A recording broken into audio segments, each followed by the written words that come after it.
నమస్తే, నేను మీ Gopi. Welcome back to our channel. ఈరోజు మనతో వచ్చరికి సీనియర్ జర్నలిస్ట్ భరద్వాజ గారు ఉన్నారు. సార్ నమస్తే సార్. నమస్తే సార్, రోజు రోజుకి హైడ్రా కూల్చివేతలు అనేవి చాలా ఎక్కువయ్యాయి. నిరుపేద కుటుంబం దగ్గర నుంచి పెత్తందారుల వరకు ఎవరు దాన్ని లెక్క చేయకుండా, గవర్నమెంట్ సపోర్ట్ కూడా దీనికి లేకుండా, కేవలం రంగనాథ్ అనే ఒక ఐపీఎస్ ఆఫీసరు దీనికైతే దగ్గరుండి ఏ అయితే చర్యలు చేపడుతున్నారు. సో ఇందులో భాగంగా చాలామంది నిరుపేద కుటుంబం కూడా ఉంది. సో వాళ్ళ పరిస్థితి ఏంటంటారు? అంటే నిరుపేదలు కూడా ఓటర్లే కదా. భారతదేశం ప్రజాస్వామ్య దేశం అని చెప్పుకుంటున్నారుగా. ప్రజాస్వామ్యంలో ప్రజలే నిర్ణేతలు అని కూడా చెప్తున్నారుగా. ఆ నిర్ణేతలే ఇప్పుడు ఆ ఇళ్ళు కూలగొట్టించుకుంటున్న వాళ్ళందరూ కూడా ఓట్లు వేసామని చెప్తున్నారుగా. వాళ్ళు పైగా కాంగ్రెస్ పార్టీకే ఓట్లు వేసామని చెప్తున్నారు. డబ్బులు తీసుకోకుండా ఓట్లు వేసామని చెప్తున్నారు. డబ్బులు తీసుకోకుండా నిస్వార్థంగా వేసాము అని చెప్తున్నారు. అయితే ఈ దేశంలో పేదలు అంటే నగరాలకు ఎందుకు వస్తారు? వీళ్ళు పల్లెల్లో బతకలేని పరిస్థితితో, లేకపోతే వాళ్ళు ఉన్నటువంటి ప్రాంతంలో బతకలేని పరిస్థితిలోనో హైదరాబాద్ లాంటి ప్రాంతాలకు వస్తారు. ఇక్కడేవో పనులు దొరుకుతాయని పొట్టకూటికి హ్యాండ్ టు మౌత్ అంటారు. పని చేస్తే భోజనం దొరుకుతుంది, లేకపోతే లేదు. అటువంటి పరిస్థితుల్లో వస్తారు. ఇక్కడికి వచ్చి పనులు వేటాడుకుని పనులు చేసుకుని బతుకుతారు. ఉండటానికి ఇల్లు ఉండాలి కదా, రాత్రి పడుకోవాలి కదా. రోడ్డు మీద పడుకోలేరు వీళ్ళు, పడుకొని ఇవ్వరుగా. ప్లాట్ఫామ్ మీద ఫుట్పాత్ మీద కూర్చుంటే కేసులు పెడతారుగా పోలీసు వాళ్ళు వచ్చి. పెడతారా లేదా? కాబట్టి ఎక్కడో చోట ఇల్లు వేసుకుంటారు.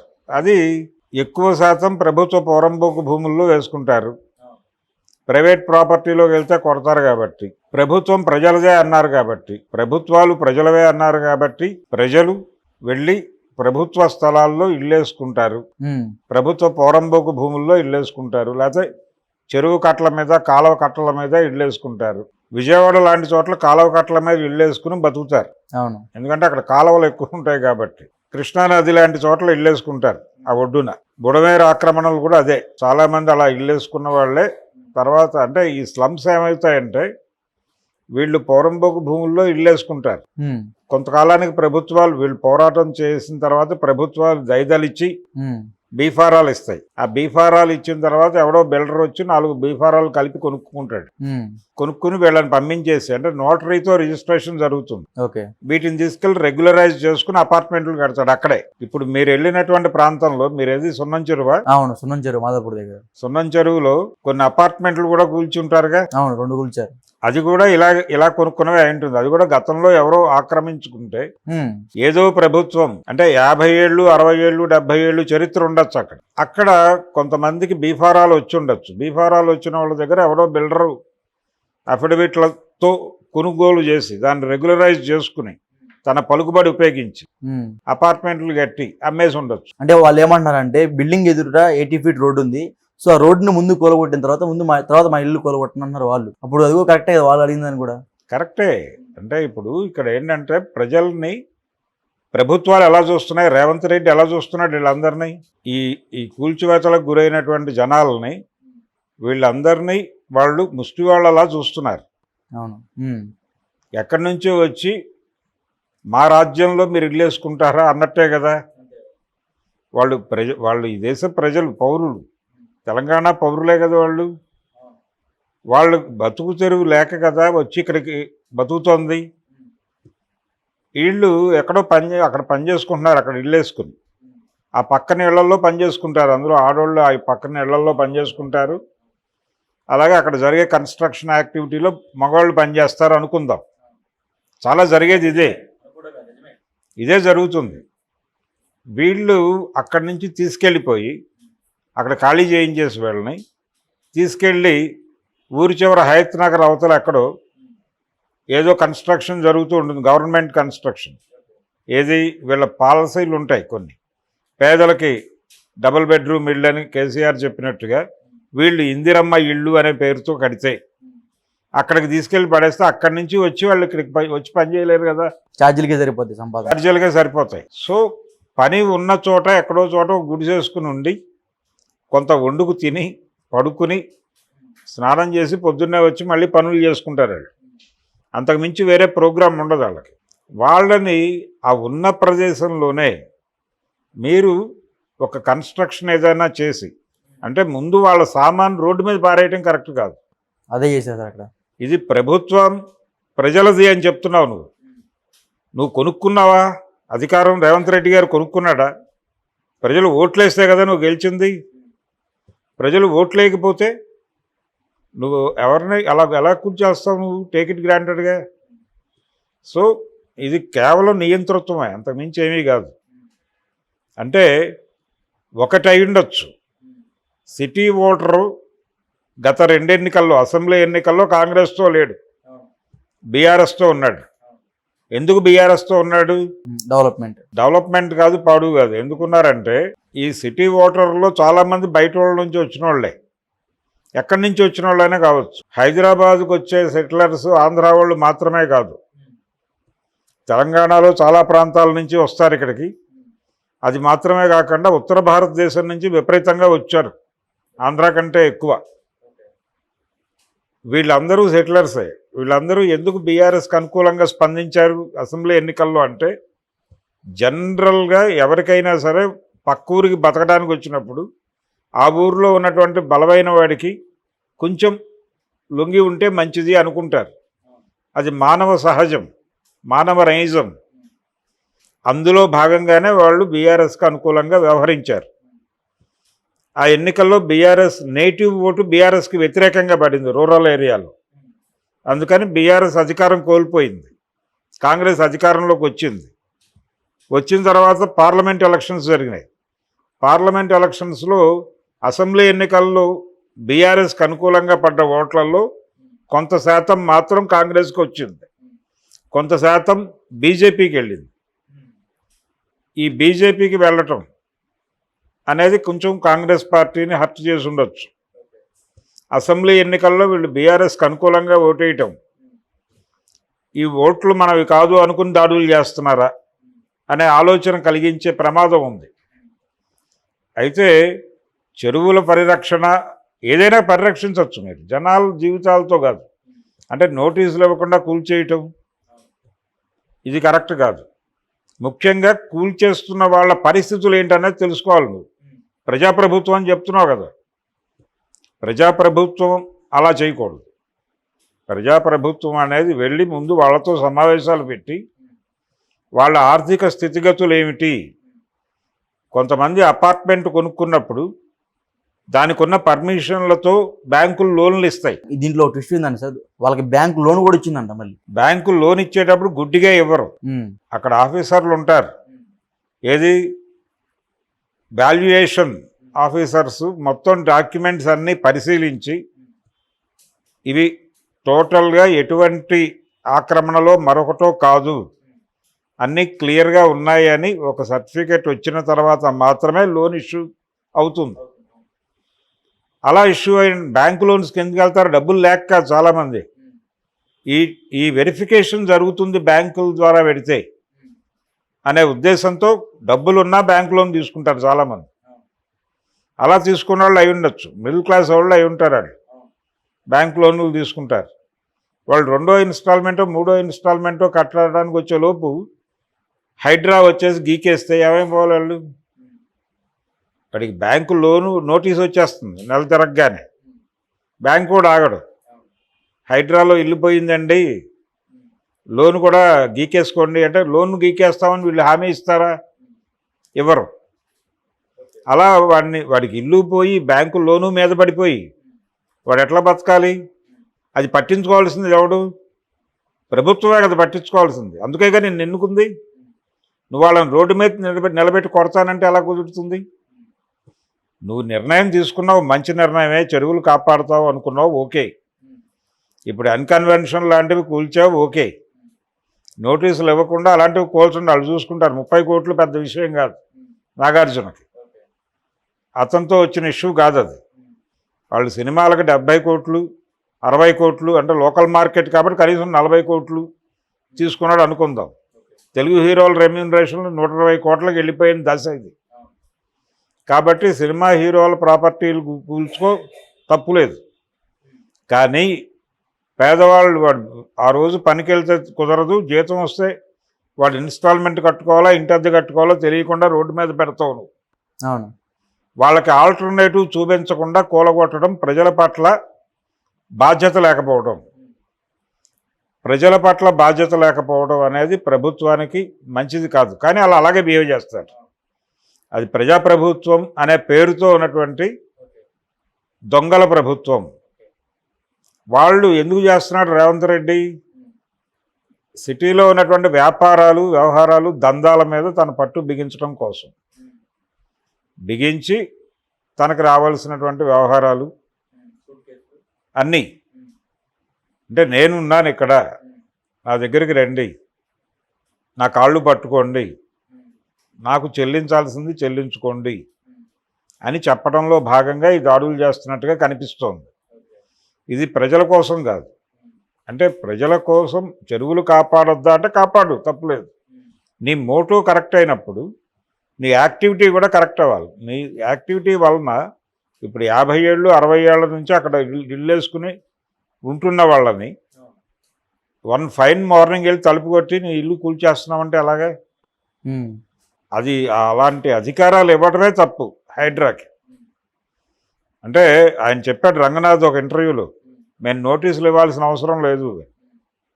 మంచిదే, నోటీసులు ఇవ్వాల్సిన అవసరం లేకుండా వెళ్ళి కూల్చేసేటప్పుడు ఐఏఎస్ ఆఫీసర్ కంటే ఐపీఎస్ ఆఫీసర్ ఉంటే బాగుంటుందని పెట్టారు నన్ను చెప్పాడు ఆయన. ఐపీఎస్ క్యాడర్ అతను.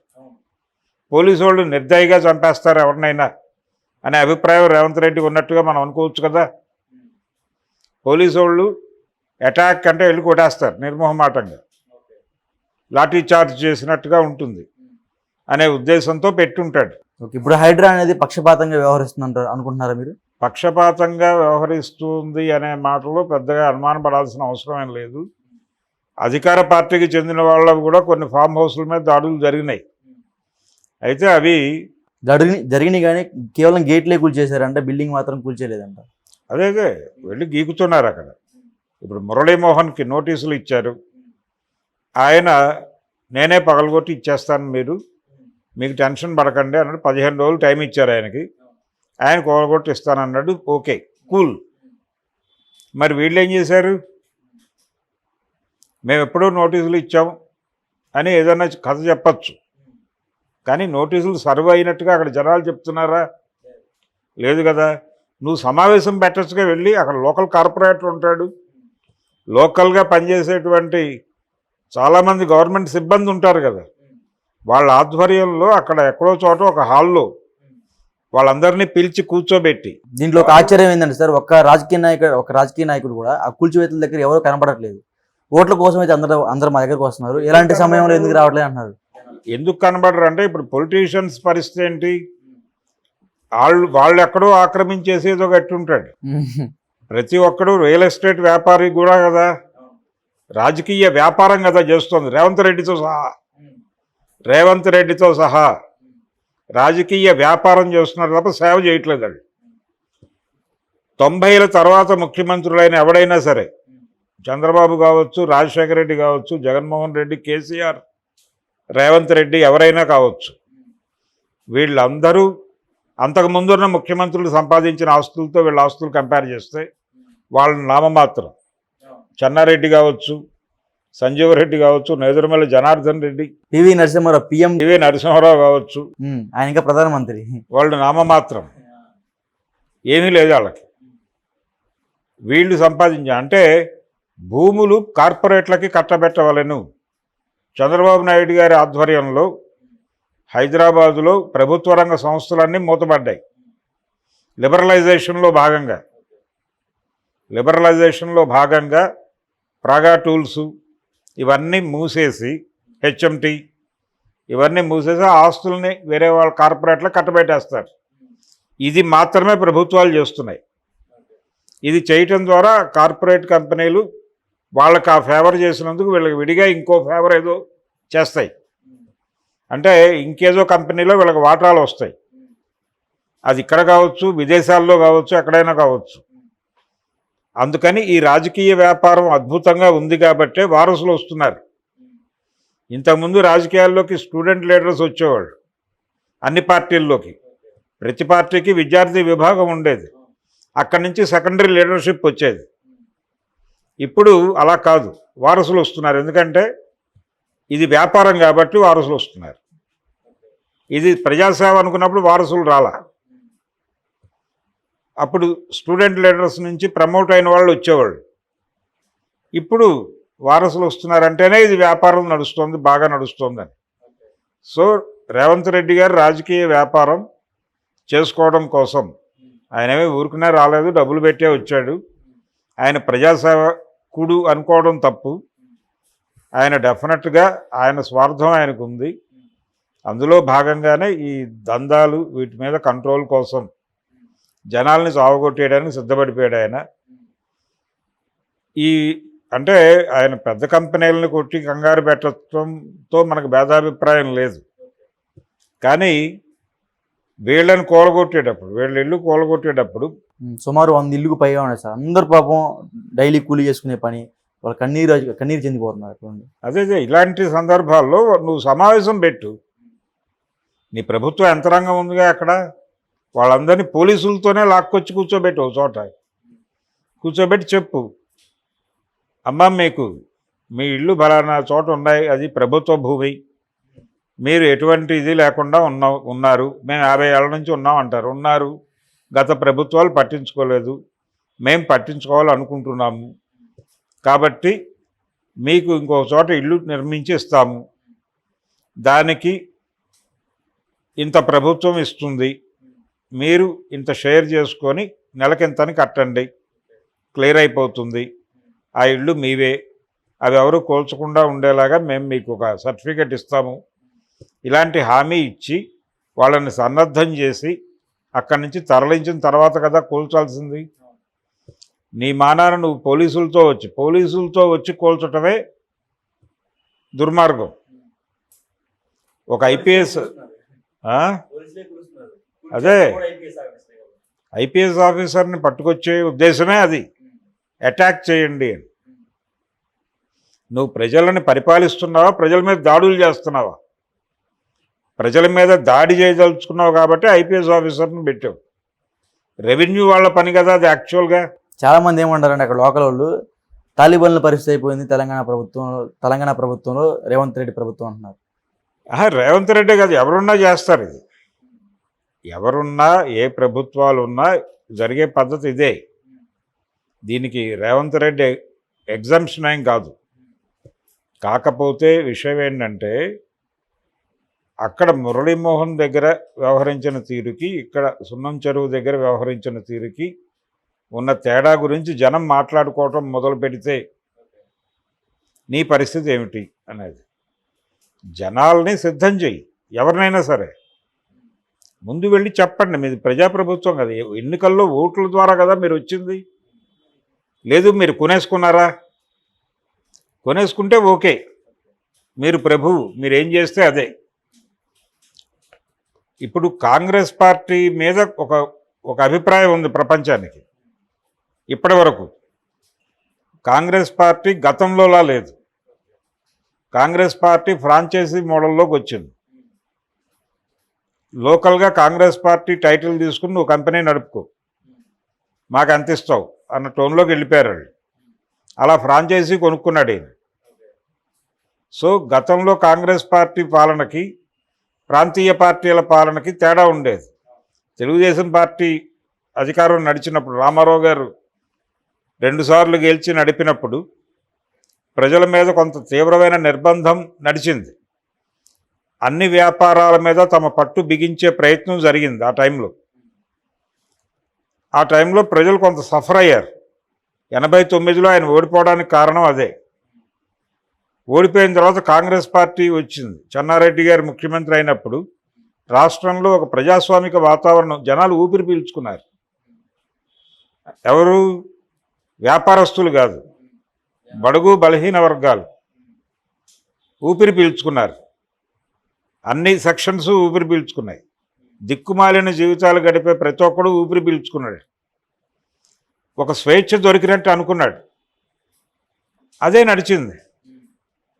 ఆ తర్వాత మళ్ళీ తెలుగుదేశం ప్రభుత్వం వచ్చింది, మళ్ళీ నిర్బంధకాండం మొదలైంది. కాంగ్రెస్ పార్టీ వస్తే కొంచెం లిబరల్గా ఉంటుంది అనే ఒక నమ్మకం ఉండేది జనాల్లో. ఇప్పుడు కాంగ్రెస్ పార్టీ ఆ కాంగ్రెస్ పార్టీ కాదు అనేది ప్రూవ్ చేస్తున్నాడు. రేవంత్ రెడ్డి. ఇది ఫ్రాంచైజీ మోడల్. ఇది కూడా ఒక ప్రాంతీయ పార్టీయే. ఇక్కడ ఒక బాస్ ఉంటాడు, ఆ బాస్ నేతృత్వంలో జరుగుతుంది వ్యవహారం. ఈ బాస్ని అక్కడి నుంచి కంట్రోల్ చేయరు. ఈ బాస్ ఏది చెప్తే అది అక్కడ కన్వే అయిపోతుంది.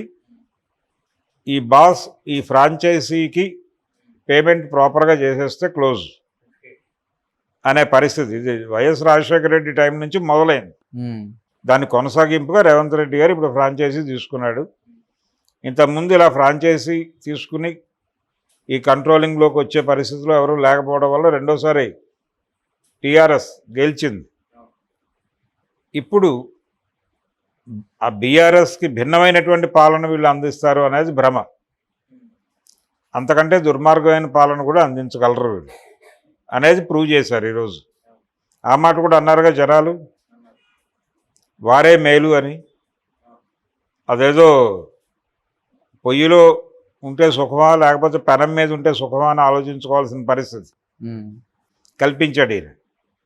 కాబట్టి ఇప్పటికైనా ఆయన చేయదలుచుకుంటే కూల్చివేసుకోమనండి, ఎవరికి అభ్యంతరం. అంటే పొలిటికల్ పార్టీలు ఎందుకు పట్టించుకోవట్లేదు అదే అనేది ప్రశ్న. ప్రతి ఒక్కడికి ఎక్కడో చోట అక్రమ నిర్మాణాలు, అక్రమ వ్యాపారాలు ఉన్నాయి. వాళ్ళు ఇన్వాల్వ్ అయితే వాళ్ళ వ్యాపారాలు ఎక్కడ ఓపెన్ చేస్తాడు అనే భయం కావచ్చు, రాజీ బేరాలు మాట్లాడుకునే వ్యవహారం కావచ్చు. కనీసం కమ్యూనిస్ట్ పార్టీలైనా రోడ్ల మీదకి రావాలి కదా. ఈ పేదల ఇళ్ల కూల్చివేత మీద నిరసన కార్యక్రమాలు మొదలు పెడితే అప్పుడు ఆగే అవకాశం ఉంది. పేదల కోసం అని చెప్పుకునే పార్టీలు కనీసం అన్ని సెక్షన్స్ ఆఫ్ అన్ని రకరకాల గ్రూపులు ఉన్నాయి, ప్రజా సంఘాలు ఉన్నాయి, గుడిసెవాసుల సంఘాలు కూడా ఉన్నాయి. వీళ్ళందరూ వచ్చి వాళ్ళకి అండగా నిలబడి దీని మీద ఒక ఉద్యమం చేయగలిగితే కనీసం, అంటే మీరు కూల్చివేయండి, కూల్చివేసేటప్పుడు వాళ్ళతో కూర్చుని మాట్లాడండి, వాళ్ళ సామాన్లకు రక్షణ కల్పించండి, వాళ్ళని వేరే చోటకి వెళ్ళేందుకు పాసేజ్ ఇవ్వండి. ఎక్కడైనా అవకాశం ఉంటే వాళ్ళకి ఆల్రెడీ నిర్మాణం జరుపుకున్నటువంటి ప్రభుత్వ భవనాలు ఏవైనా ఉంటే అక్కడ అకామిడేట్ చేయండి. వాళ్ళని అకామిడేట్ చేసి తర్వాత వాళ్ళని ఎక్కడ తరలించాలో వాళ్ళు కొనుక్కోలేరు. గజం 2 లక్షలు 5 లక్షలు పెట్టి వాళ్ళు కొనుక్కోలేరు అనేది తెలియాలి ముందు. అదేమిటి, మనం ఇల్లు పగలబడేస్తాం, ఒక 20 కోట్లు పెట్టి కొనుక్కోలేరు వాళ్ళు పక్కన అనుకోవచ్చు ఆయన స్థాయిలో రేవంత్ రెడ్డి. కానీ ఆ పరిస్థితి కాదు. వాళ్ళు రోజు పని చేసుకుని బతికేవాళ్ళు, నీలాగా కాదు. అది తెలియాలి ఆయనకి. అది తెలియకుండా ప్రైవేటైజేషన్ మోడ్లో వెళ్తున్నాడు ఆయన. ప్రతి ఒక్కరి దగ్గర డబ్బులు ఉంటాయి, దోచేసుకుంటున్నారు వీళ్ళందరూ అనుకుంటే అలాగా. మీలాగా మీ ఆస్తులు పెరుగుతున్నాయి, వాళ్ళ ఆస్తులు పెరగట్లేదు, ఇంకా తగ్గిపోతున్నాయి రోజు రోజుకి. వాళ్ళు బతకలేక కదా ఇల్లు కొనుక్కునే అవకాశం ఉంటే ఎక్కడో 2 లక్షల గజం 3 లక్షల గజం పెట్టి కొనుక్కుంటారుగా వాళ్ళు కూడా, డబ్బులుంటే. అక్కడికి వచ్చి ఏదో గుడిసేసుకుని బతుకుతున్నారు వాళ్ళు. వాళ్ళ మీద నీ ప్రతాపం చూపిస్తే అలాగా. అందుకని రేవంత్ రెడ్డి గారు ఈ పద్ధతి వదులుకుంటాడని నేను అనుకోవడం లేదు. ఈ పద్ధతి కొనసాగుతుంది. జనాల వైపు నుంచి నిరసన మొదలైతే ఆగుతాడు. ఇప్పుడు అతన్ని కంట్రోల్ చేయాల్సింది ఉద్యమం మాత్రమే. కమ్యూనిస్ట్ పార్టీలు ఇప్పటికైనా మేలుకొని